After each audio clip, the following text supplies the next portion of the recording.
So, I've got a secret to tell you guys. I made this video before. Shh. What the hell? Yes, I made this video ago, but it was a very long time ago. In fact, it was something like 8 years ago. So it's very old, very outdated. I was very young. My background was very plain, and everything about me was a bit plain back then. Don't be so hard on yourself. And also, facts have updated since then. There's been some more studies, and I thought I will remake this video. I swear everything is being remade these days into remakes and HD versions, so I thought I'll jump on the bandwagon. One home hooked. So hi guys, my name is Happy Cat, and this is my video of minty facts about peppermint tea. Disclaimer, I am not a medical professional, nor do I claim to be. All these facts are things I have found myself on the internet, but I have also looked into studies behind them to back these facts. And I am just a lover of peppermint tea myself, so a lot of these facts that I'm mentioning are things that have also helped me personally. Well, I'm glad we got that out of the way. So, fact number 1. Peppermint tea may help aid digestion. Peppermint tea is an antispasmodic, which means it can help relax the muscles in your gut and your intestines. So if you suffer with bloating, gas, trapped wind, IBS symptoms, including cramping, it can help settle your stomach. And for someone who's an IBS sufferer myself, I can vouch for this from personal experience. This has definitely helped me if I'm having a bout of acid reflux, which is a little controversial because peppermint tea can cause acid reflux, just FYI. But for me, it helps get rid of it. If I've got acid reflux, peppermint tea will help calm my stomach down. That's just me personally. And there has been some studies to back this up, although it's not been officially recognized as a medical thing, but there has been studies for it. In 2014, there was 9 studies involving 726 people. They all suffered with IBS, and they also had significant improvements after having peppermint tea. And in one study, 72 people experienced significant improvements by having peppermint capsules after 4 weeks. In fact, they reported a 40% reduction in symptoms, which me personally, I also agree with. It's definitely helped me quite significantly. Tip number 2, it can help acid reflux and nausea. Just like I said before, it can help acid reflux by calming the stomach down. And studies have found even just the smell of peppermint tea alone can help reduce nausea. Just like ginger biscuits and ginger, peppermint tea has the same effect. It can really help calm nausea down. Another study was done for people with chemotherapy, which they also found that just smelling peppermint oil was enough to help to calm down their nausea. But again, there's no official medical studies on this. These are just small independent studies. I think you have to take a few of these facts with a grain of salt. Peppermint tea has been used for centuries to aid in different medical problems. And I think it becomes one of those things of word of mouth. Just because it hasn't been done officially doesn't mean it doesn't work. Number 3, can help migraines and headaches. So peppermint is a known muscle relaxant, so it can help just calm down all your muscles. And sometimes some headaches and migraines are caused by tension in the neck and the shoulders, so it can help just calm those muscles down. And the menthol in peppermint tea can help increase blood flow, so the two things combined can really aid in headaches and migraines. There was a randomized study in 2010 when 35 people were giving peppermint oil to the temples after developing a migraine. Within 2 hours, it significantly reduced the pain in those people compared to the placebo. And in another study, very similar, it was even reported that it worked just as well as some painkillers within that time frame. The next time you get a migraine or a headache and you can't really shift it, maybe you have taken some painkillers and it's still there, it hasn't quite got rid of the last little bit, might be worth rubbing some peppermint oil on your temples or drinking some peppermint tea, because maybe that will be the final thing just to take off the last little bit of the pain. It's not going to hurt to give it a go. Fact number 4, peppermint tea and peppermint in general is a powerhouse of antioxidant, antibacterial and anti-inflammatory properties. It can be really useful for helping to relieve allergens and cold and sinus infections. So peppermint in general has a very similar effect to albus oil, where like aloe oil has eucalyptus in it. So it's very similar to eucalyptus. It can help your sinuses or clear out your nose and your airway a little bit, and it could give the perception of a clearer airway. Of course, if you're ill as well, other warm liquids do this. That's why people have like chicken soup and warm tea. It all kind of helps everything sort of clear up, especially if you've got a bit of a chesty cold or a sinusy cold. But peppermint tea does also have some good antibacterial properties. So if you drink it as well, it's because you can use peppermint oil, but if you drink the tea, it can also help your throat, especially if you're suffering with some sore throat. Again, it's a herbal option. It's not a medically advised option, but it's just like a herbal thing. Like eucalyptus is used very commonly, but peppermint is also very commonly used. Again, do not replace this from medicine. If you have a bacterial infection, make sure you go to the doctor. But it can help alleviate some symptoms. Fact number 5, it can increase energy and focus. Now, there's no 100% into why this happens. There's some theories like the menthol increasing blood flow can help with keeping you alert and helping with your brain. In those studies, they found that people who had peppermint oil improved significantly with cognitive functions. It can help you stay focused, similar to coffee, but without the effect of caffeine. So it's a great caffeine-free option if you don't want to have the caffeine, but you want the same alertness and focus than what coffee can give you.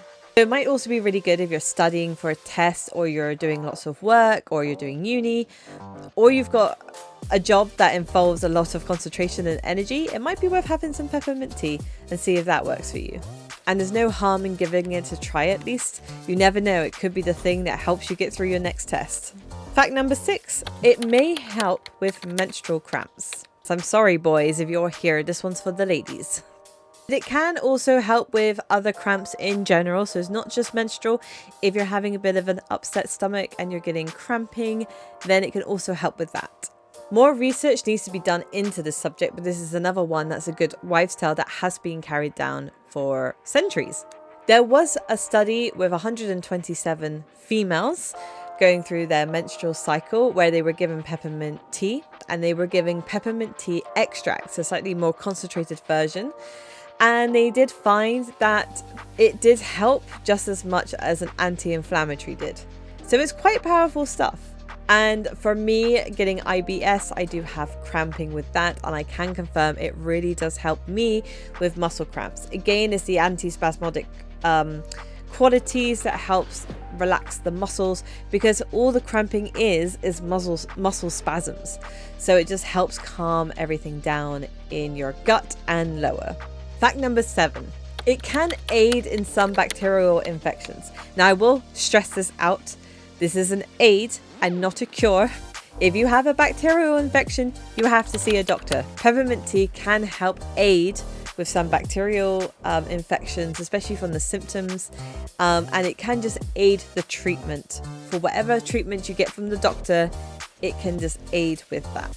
The reason why this is even a thing is because they found that peppermint oil can help reduce the chance of E. coli, salmonella, listeria in things like pineapple and mango juice.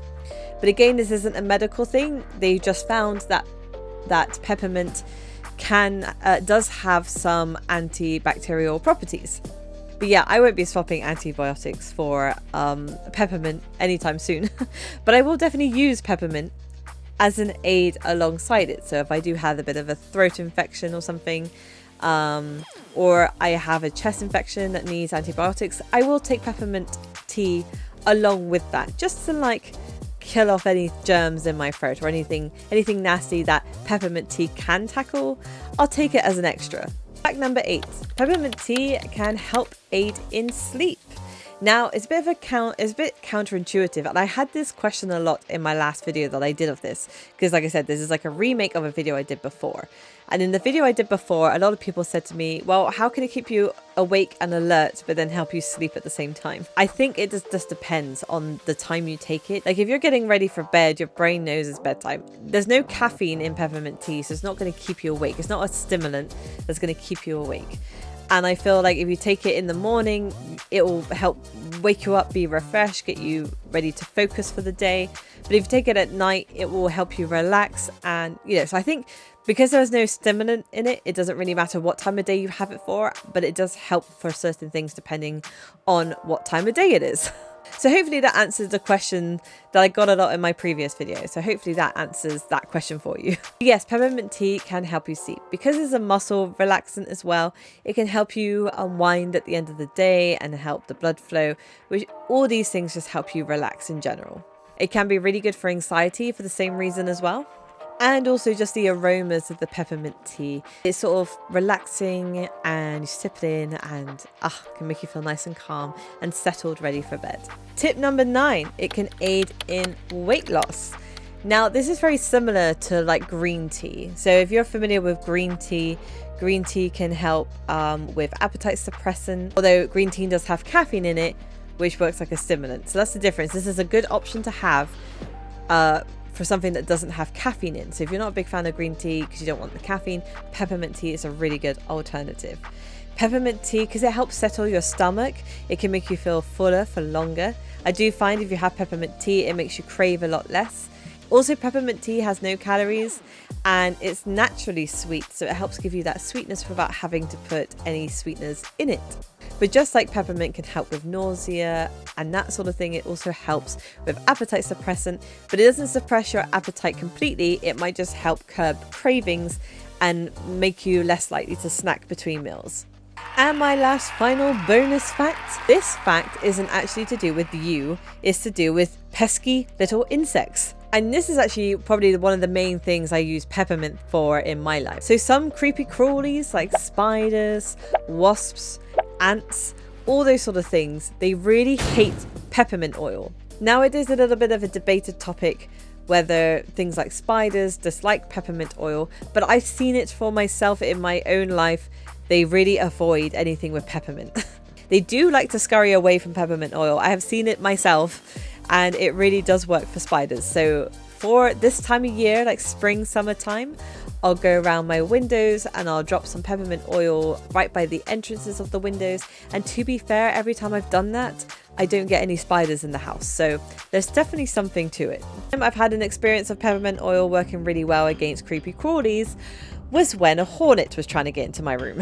Yes, I had a fight with a hornet and the hornet almost won. Guys, if you have ever seen a hornet in real life, they are terrifying. They're huge and they look like something out of Jumanji. Anyway, I was fighting this hornet. I wasn't fighting it because I wouldn't dare fight a hornet. But anyway, this hornet was trying to get into my bedroom. And it did. It got into my bedroom. But it managed to go into the window ledge. And I managed to close the curtains enough to make it go outside. And this was before I sprayed peppermint oil on my window ledge. In fact, this was the autumn time. So most of them, like most of the wasps and bees of the year had already gone. So I wasn't expecting to see a hornet in October. Bit weird, but I eventually managed to shoo this thing outside. Then I quickly grabbed my peppermint oil as quickly as I could and I sprayed it around my window ledge. The hornet tried to come back into my room, but again, as soon as it got to the entrance of my window, it flew away. So there has been a few occasions where peppermint oil has worked directly of keeping creepy crawlies out of my house. And from now on, I'll be making sure peppermint oil is around my windows a little bit more in October as well. Well done for making it to the end. And if you're still here, please make sure you subscribe because I'm trying to get to 1,000 subscribers by the end of the year. And I'm trying to build up my Happy Cat community. If that's something you're looking for, then please come and join the Happy Cat Club. And make sure you turn on the bell notifications so you can be informed when the next videos are up. I've got lots and lots of videos planned and earmarked for the future, so please make sure you check those out too. Thank you all for watching. Take care, stay safe, and until next time, bye.